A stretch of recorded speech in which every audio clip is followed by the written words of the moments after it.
Добрый день, дорогие телезрители! Вы смотрите очередной выпуск программы «Подворье». Несложно догадаться, чему будет посвящен наш сегодняшний эфир, потому что по моему внешнему виду, я думаю, все понятно. Со мной рядом находится Поличко Евгений, это пчеловод, который на протяжении многих лет занимается этим искусством, я не побоюсь назвать это именно искусством. Ну а как проходит весь процесс, чем он занимается, с чего все началось, мы узнаем прямо сейчас. Евгений, здравствуйте. Здравствуйте. Ну, давайте вспомним немножечко все, с чего началось, когда это было, и с чего вдруг пришла идея заниматься именно пчеловодством. В принципе, такое достаточно интересное дело для северных районов. Ну, вот здесь в частный дом переехал, ну, как бы так маленько хозяйством занимались. Ну, как-то пришла мысль такая, что попробовать пчеловодство. Значит, я начинал тогда в интернете, в интернете наблюдал все это дело. В общем, в интернете я добыл обучающее видео пасека есть. Ну и, собственно, по этому видео теоретически подготовился, потом начались поиски здесь пчел. Ну, мне, можно сказать, чудом повезло. То есть я знал, что откуда-то их возят, привозят, ну, как туда найти выход. Потом я на Хатынуряхе чудом нашел старого деда. Он с Щиты привез себе этих пчел. Ну, он тоже был такой самоучка, что он тоже ни б, ни м, ни кукареху, ну так вот, приблизительно знал. Общие черты он мне такие дал, ну, а дальше уже я как бы развивался сам, ну, а потом подошло время WhatsApp, потом выяснилось, что есть у нас WhatsApp-группы, началось общение, что есть еще пчеловоды, то есть постепенно начиналась эта группа. Человек там 20-30 было, сейчас уже у нас 2 группы, в каждой больше, чем по сотне пчеловодов, но они все такие в различной степени. Кто-то действующий, кто-то начинающий, кто-то сочувствующий, то есть всякие разные. Так, ну и на сегодняшний день тогда, сегодня прошло уже много лет, а сколько у вас пчел, вы знаете, примерно можете посчитать, сколько их, ну если даже в среднем? Ну, пчелы в килограммах измеряются. Килограмм 10 тысяч пчел. То есть одна пчела весит 0,1 грамма, в грамме 10 пчел. Ну, вот, собственно, считаем. В каждом улье может находиться до 7-8 килограммов. То есть вот до здесь 70-80 тысяч. Здесь 70-80 пчел. Вот Тысяч. Тысяч пчел. 70-80 тысяч пчел находятся вот в одном таком улье. Давайте тогда расскажем уже подробно, из чего сделан улей, потому что, возможно, это будет для кого-то такой шпаргалкой, да? Вообще, где приобретаются они, везти их надо откуда-то, или все-таки все у нас есть уже в городе? Ну, на сегодняшний день, вот буквально с весны этого года, то есть появилось производство здесь, то есть до этого было это все такое проблемное. Хотя, в принципе, этот ящик, ну, его можно сделать хоть с блоков сложить. Только там внутри соблюдаются определенные пчелиные расстояния. Ну, все-таки, конечно, если, допустим, начинающий начинает, то лучше их приобрести, если нет возможности. Ну, а вот в этом году начали делать пенополиуретаны, то есть 5300 рублей. Готовый. Вот он теплый, легкий, то есть и детям, и женщинам можно работать, и так далее. Деревянные нынче дорогие, 6-7 тысяч, ну, и тяжелые. Со временем выходят из строя, то есть там размокают, то все там высыхают. Это вот в этом году у нас очень хорошая вещь появилась. То есть, в принципе, пчеловодством заниматься можно, ну, особо. А одного достаточно будет улья для старта, да? Для старта надо 2 улья. Для старта надо 2 улья, то есть 2 семьи попробовал. Если это действительно твое, если ты там... Вдруг у нас, ну, бывает случаи, в Намцах у женщины обнаружилась, она лето занималась, и у нее все было нормально. Зимой в зимовник зашла, что-то там делала, ее пчела ужалила. И анафилактический шок. То есть хорошо, что скорая быстро приехала, то есть поставили укол, и все отошло. Ну, то есть вот с 2 ульев начинаешь, смотришь, то есть проверяешь, это действительно это твое или не твое. Сможешь ты все это производить, не сможешь, не будет ли у тебя сильной там реакции на это, там, как соседи, как что. Ну, в общем, попробовал, а уже со следующего года там они и размножаются, то есть их размножать можно самостоятельно, и можно покупать и так далее. Ну, то есть вариантов тут множество. Если мы говорим про размножение, вот как размножается пчела, в каком количестве? Ну вот из этой семьи, допустим, если задаться целью, можно за лето сделать 3 семьи. Вот так вот, да? Если сработать только на расширение этого самого, на размножение, ну тогда мы не получим мед. Поэтому делается, в общем, каждую весну, вот с каждой семьи делается отводок, и тогда получается и пчелы не роятся, и получаем мед. Ну, это вот называется прирост. Ежегодно можно в 2 раза увеличивать пасеку. Ну, то есть и получить еще при этом мед, да? И получить при этом мед, да, без фанатизма. Без фанатизма. Давайте покажем вот на примере того улья вообще, как он выглядит, что там внутри и какой процесс происходит там вот ежедневно. Так, работаем практически в экстремальных условиях, товарищи. Ну, Так давай что- вот сюда, потому что Давайте. там ветрено. Так. Ну вот Так, это покажем, рамка для подкормки, тут прошлогодний мед выставлен. Ну вот вот улей, вот литки, Вот обратите внимание. вот.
Поэтому 70% пчелы работают здесь, внутри, на воспроизведении. Представляете, какая вот статистика, какие цифры. Я, например, даже примерно представить не могу, да, но я прям охотно в это верю, потому что я наблюдаю сейчас только вокруг нас, сколько пчел летает.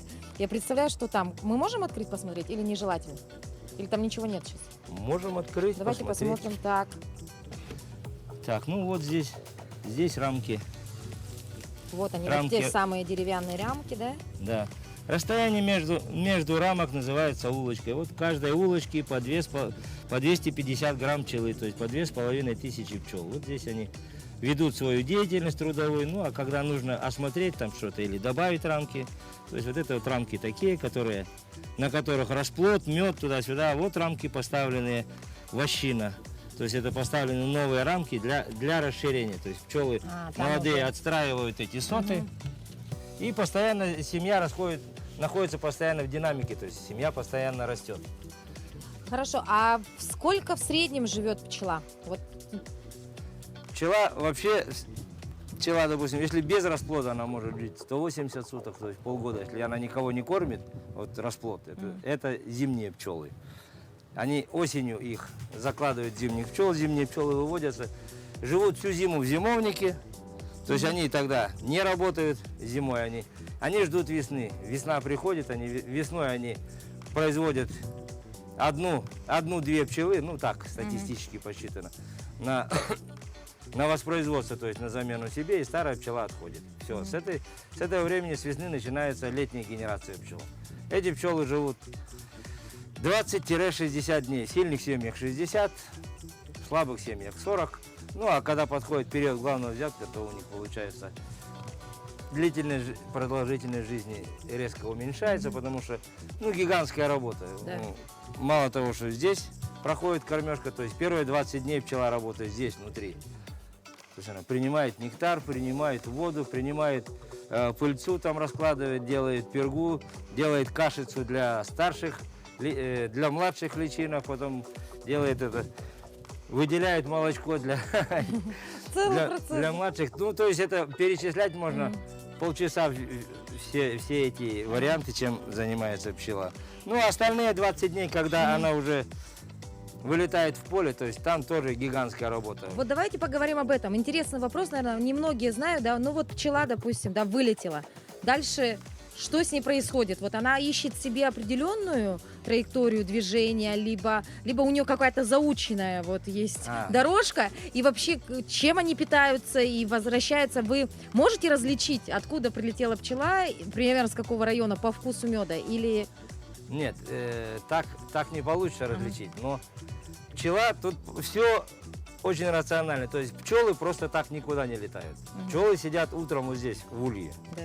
Вылетают пчелы-разведчики, то есть каждая пчела, когда полетит, ей надо как заправиться, то есть она берет отсюда частичку меда, потому что она летит, что она там, ей для энергии нужен мед. Она полетела искать, то есть если все пчелы полетят в разные стороны разыскивать, они просто растаскают свой мед, свои запасы и Все все. понятно. Они летят группой, да? Нет, летят разведчицы, то есть небольшое число.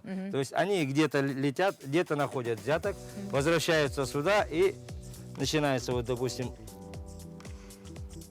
рамку берешь и на ней вот так вот пчелы сплошняком, а здесь вот одна пчелка вот так трясется, как на дискотеке, и выписывает восьмерки туда-сюда, то есть это танцы пчел. Карл фон Фриш получил за это Нобелевскую премию, то есть он разгадал танец пчел, то есть эти пчелы показывают точно, она показывает направление за взятком, то есть по отношению к солнцу, то есть насколько даже метров надо лететь и так далее. То есть и вот на каждой рамке поднимаешь и смотришь, там одна, две, три разведчицы трясутся, то есть показывают. Вот И вот так, и тогда уже группа пчел посмотрела, она им дает с язычка всем попробовать, что она приволокла. Нектар или пыльцу.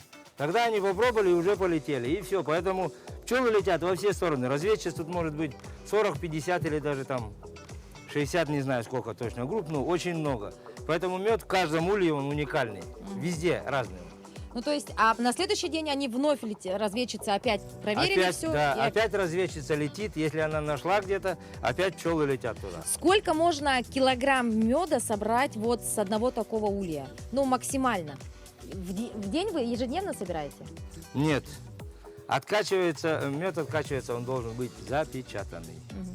Это происходит на какой срок? Это происходит, допустим, вот в июне. Сейчас, вот, допустим, в июне идет медосбор. Ну, это называется слабый поддерживающий взяток. 400 грамм, 200 грамм, 300 грамм. Это пчелы несут сюда, ну и в это время не качают, только варвары качают в это время. То есть это нектар.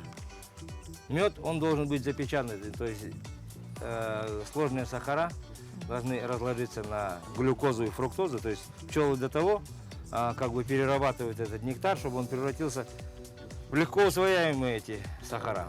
И поэтому, когда они его складывают, то есть первый вот, июнь идет на развитие. Главный медосбор наступает в июле. В июле уже тогда идет большой массовый принос. Там, ну, я буду говорить здесь по месту. То есть бывают рекордные приносы там, до 20 до 30 килограмм в день пчелы приносят в улье в один. Ну, здесь у нас, конечно, такого нет, тем более здесь у меня как бы в пригороде. Там у нас в деревне-то побольше у людей, а здесь, ну, 2-3 килограмма в день они приносят. То есть приносят вот в каждую ячеечку на главный медосбор ставится второй, третий корпус. В каждую ячейку вешается маленькая-маленькая капелька нектара. К потолку подвешивается, и вот она там какое-то время сохнет, потом внутри ульевые пчелы, которые рабочие, они собирают эти капельки, когда они подсохли, перетаскивают уже, натаривают полный где-то сот, набивают полный сот, и потом его запечатывают воском, который у пчел выделяется. Вот тогда это считается мед. Все, что не запечатано, то есть это просто нектар, это сладкая вода. То есть у нас есть такие персонажи, которые уже собирают мед и уже в магазине продают майский мед, но там нету ни грамма печатки, ничего нет. Евгений, ну вот вы уже, у вас большой опыт, да? У вас вкус меда-то какой? То есть мы же подразделяем, там липовый есть, да, и так далее. У вас, или у вас он реально какой-то миксованный, или как это правильно сказать? Это называется разнотравье. То есть если взять липовый или, ну, липа у нас не растет, вообще это монофлерный, называется монофлерный. Липа, Липа, гречиха, ну, может быть, там, ну, короче, где какие конкретные рапс, там, вот такие, где либо в диком виде, ну, липа дикая, а все остальное это, можно сказать, сельскохозяйственный мед. Да-да-да. То есть он или с гречихи, или с подсолнуха, или так далее. То есть там должно быть, значит, проводится анализ. Анализ по пыльце. То есть Да. какая пыльца присутствует в меде. Потому что пчелы, когда таскают, то туда попадает и пыльца с этих растений. То есть в лаборатории можно определить, сколько процентов. Значит, для того, чтобы назвать мед монофлерным, там должно быть 60% одного какого-то. Компонент. Да, компонента. Либо липа, либо там гречиха, либо еще что-нибудь. У вас все разнотравие. А у нас получается, ну в Якутии все разнотравие, Да, да, потому что у нас нету таких. То Ну, есть- может быть, весной еще тальниковый мед, когда вот сильно тальники вот где-то цветут. Ивовый даже, не тальниковый, а ивовый. У нас ивников 60 видов. Вот он, ну он, как правило, до откачки не доживает, то есть он уходит на развитие семьи. Мгм. Так, а у вас территориально ваши-то пчелки где летают? Это примерно, вот они вылетели, и на какой дистанции, радиус, какой их полета? То есть радиус действия у них, кормовая база их. 2-2,5 километра, то есть это вот. Это радиус, ну, диаметр 5 километров. То есть в общей сложности это получается, ну, больше чем 1200 гектар. То есть ваши пчелки примерно кормятся это Намцирский тракт, Да, Маганский Намцирский тракт, тракт, да. микрорайон Марха, здесь, Да, наверное, да, удачников, да, да. цветы, Да. вот все. То есть если кто увидит пчел, знаете, что это вот нашего героя пчелы, да, в этом районе примерно. Ну да, примерно. Ага. Так, хорошо. Ну и про зимовку давайте расскажем. Вот вы сказали, вы их туда ставите, они в спящем режиме или они все равно действуют? Нет, они, получается, как бы, ну, полуанабиоз такое, замедленное маленькое состояние, как будто они маленько под кайфом. Ну, у них получается тут углекислый газ, создают они себе это углекислый газ, ну, там, в общем, режимы зимовки разные. В общем, они в полусонном таком состоянии, в клубе они сжимаются, между рамок сжимаются и держат внутри температуру 36, не 36, ошибся, 30 градусов температура внутри, снаружи клуба температура 16 градусов. Хорошо, а вот если все-таки для начинающих, да, чего нужно опасаться больше всего? Во-первых, вот вы предупредили о том, что нужно сначала брать для пробы, да, их, ну вот 2 семьи, да. Еще вот какие нюансы могут быть для тех, кто, возможно, начинает этим заниматься или только начал? На что нужно обратить внимание? Нужно подготовиться хорошо. Вот. Как минимум, ну, надо эту видеопасеку. Видеопасеку посмотреть, чтобы знать терминологию, то есть знать все, потому что многие у нас начинают так, от фонаря. Купил и на авось пронесет. Ну, здесь не пронесет, это очень самая сложная отрасль сельского хозяйства, поэтому тут надо знания иметь, потому что тут единственное, вот в июле, если мед пчелы не собрали по какой-то причине, там, ты неправильно там гнездо расширил или семья зарылась или еще что-то, то все, год у тебя в лете. Поэтому надо готовиться к этому делу основательно, ну хотя вот видеопасеку посмотреть, там где-то посмотреть туда-сюда. Ну, либо, допустим, вступить в ваши группы, да, там, наверное, очень много информации, да? Ну, в группу обязательно, то есть кто хочет приобрести знания, те вступают в группу, допустим, и там общаются, спрашивают, заходят в личку, там интересуются, там Но всякие эти. самый главный страх, наверное, тех, кто вообще изначально начинает этим заниматься, это те самые укусы, да? Вот у меня такой вопрос. У вас многолетний опыт. Вам до сих пор больно или уже ваш организм не реагирует на вот именно... Да нет, так же больно, просто реакции уже нет такой обостренной. Поначалу, да, оно вот, когда вот эти первые укусы были, руки опухают, и потом ночью, часа в 2-3 ночи, как вот кашель, ну, бывает при простуде. да. Вот 2-3 часа ночи начинается вот это чесание. Ну, а сейчас вот со временем... В принципе, я в первый год привык, вот это как бы реакция там, она недолго длится, неделя, 2-3, потом уже человек нормально переносит. Ну, маленько, может быть, там пятнышко есть или еще что-то. Главное вовремя убрать этот жало. Жало, потому что оно застревает, как гарпун там. То есть ты пчелу там или сбил, или она улетела, у нее это жало отрывается, и получается, жало отрывается вместе с этим, с ядовитым мешком, а мышца-то продолжает пульсировать, то есть это жало, оно как живое. Пчела уже улетела, а жало продолжает впиваться в кожу и выделяет весь яд, который там есть в этом мешке. Поэтому обязательно просто сковырнул, ну, первые 5 минут, ну, может жечь, именно жгет. Ну, а потом проходит, ничего страшного. А вообще у пчел вот насколько развита интеллектуальная деятельность, вот достаточно умные, да, это все-таки существа. Ну, помимо того, что они делают механическую работу каждый день, вот они, допустим, реагируют на вас как-то, как на хозяина, вы вообще разговариваете с ними, вот все-таки это же живые существа. Ну, коллективный разум. Коллективный разум и считается, оно как бы, несмотря на то, что это насекомое, это как бы считают его теплокровное животное. Да. То есть, когда они в куче, ну, такая интересная вещь, когда они в куче, получается, у них какой-то разум присутствует. То есть, все работы у них строго регламентированы, химический этот язык, то есть, там, по мере взросления, то есть, у пчелы жировое тело формируется, по мере взросления она переходит к другим операциям и так далее. То есть, ну, просто вот на уровне люди как бы сильно-то это дело не изучили. Есть коллективный разум, несомненно, но и в то же время некоторые там черты их коллективного разума идут во вред им. Некоторые в это самое, ну, в общем, что имеем, то и имеем. Вот. А вот такой вопрос. Все-таки физически трудно это заниматься пчеловодством? Вот мы просто всю неделю ездили на ферму, и там реально с утра до вечера работа, да, это корми, убирай, чеши, за вот крупными животными, Ой, да, ой. за козами. А за пчелами-то, в принципе, у вас день весь расписан, или все-таки это может быть просто как хобби, и ты можешь еще параллельно работать, допустим, там и так далее, и так далее. Или она занимает целый день это все? Это пчеловодство, это вообще вещь такая. Самое главное, начнем, то, что тут это не связано ни с каким душегубством. То есть я держал кроликов, я держал, ну, короче, сейчас как вспомнишь, так вздрогнешь. Надо держать, убирать, кормить, Да. заботиться о кормах, запасаться кормами. Ну и самый печальный вопрос, забивать же их надо, для чего ты их держишь?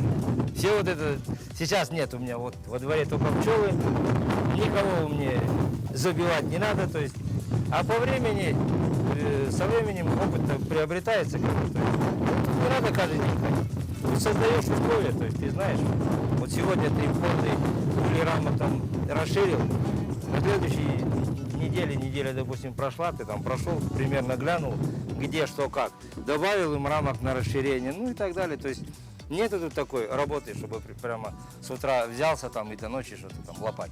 Нету, работа творческая и такая не напряжная, скажем так. А вот все-таки про советы, да? Все, определились, пообщались, значит, все закупили. И когда, в принципе, уже можно будет увидеть результаты работы? Сразу? Или у них все-таки адаптационный период, там, год им нужно? Или прям они сразу будут приносить мед? Не, почему? Весной пчел покупаешь, конец мая приезжает, то есть сейчас уже здесь мы привозим, то есть с пчелами проблемы нету. Пчелы, ульи, все здесь есть. Единственное, инвентарь надо заказывать в интернете. Ну, это зимой заказал, транспортной компании пришло. Приехали пчелы в начале июня, посадил их сюда. Дал им рамки, расширил, все, смотрит, поставил поилку на улице. Все, они работают до июля, доходит у них время до июля. В июле ставишь вторые корпуса, наставляешь много рамок под этот самый. Ну, это так, конечно, схематически рассказываю. Плюс-минус, да? Ну, в основном, да. Все, вот они в июле собирают, в августе уже, вот начало августа, все, начало августа. Началось, главный взяток кончается, это по весам видно, то есть если в день уже меньше килограмма приносят, главный взяток кончился. Все, убираем вторые корпуса, убираем мед, медовые рамки, которые запечатаны. То есть вот в августе уже можно качать мед. Откачиваешь мед, да, часть оставляешь им на прокорм. То есть за один сезон возможно уже Ну, за получить один результат сезон. своих трудов. При нормальном подходе, если хорошо подготовиться, за один сезон даже и отбивается Все можно купить, да? затраты, да. Да, вы что? Мгм. Если по 20 килограмм меда взять с улья, Да. все по-грамотному закормить сиропом пчел в зимовку, взять мед, откачать и так далее. Ну, 20 килограмм это 20 тысяч. Ну, если так скромно, Да, если да, по да. 1000. Кто-то умудряется по 1,5 и дороже продавать. То есть, ну, 20 тысяч в любом случае можно с одного улья получить. Но Вот это, так. ну, почти по нулям можно выйти. Вот так. А у меня еще один вопрос, быстренько, у нас время эфира подходит к концу. Ага. Как относятся ваши соседи к тому, что вот, допустим, за их забором кишат просто тысячи пчел? А никак, они просто знают об этом и все. Все? Туда не залетают, не Нет, тревожат? а там у них что делать? Там один песок, там далеко где-то, там далеко. То есть Никому вот сколько тут, 8 лет, и никому ни разу никаких проблем не доставлял. Не досталось. Ну что, спасибо большое, Евгений, что пригласили нас, что рассказали нам. И, конечно же, дай бог, чтобы у вас все развивалось. И потом вы были известны уже на всю республику, да, и на всю Российскую Федерацию, да? Благое Спасибо. дело делаете. Спасибо большое вам. Всего самого наилучшего. Дорогие друзья, на этом время нашего эфира подходит к концу. Напоминаем вам, что проект «Подворье» рад обратной связи. Если вы хотите стать участником нашей программы, как пчеловод Евгений, пожалуйста, пишите нам. Контактные телефоны вы видите прямо сейчас. А также вы можете задать свои вопросы. Мы свяжемся с Евгением, узнаем, уточним. Или же, допустим, вы хотите приобрести мед или купить свой первый улей. Мы обязательно поможем вам в этом. Свяжитесь, напишите нам. Не забывайте про наши инстаграм-страницы, вся информация там, про наши конкурсы. Следите за новостями, оставайтесь с нами. Ну а на следующей неделе с вами будет Дмитрий Аргунов со вторника по пятницу. Он будет заниматься совершенно другим направлением, в отличие от меня. Ну а я с вами увижусь ровно через неделю. Спасибо большое, до новых встреч! Bum bum bum bum bum bum bum bum bum bum bum.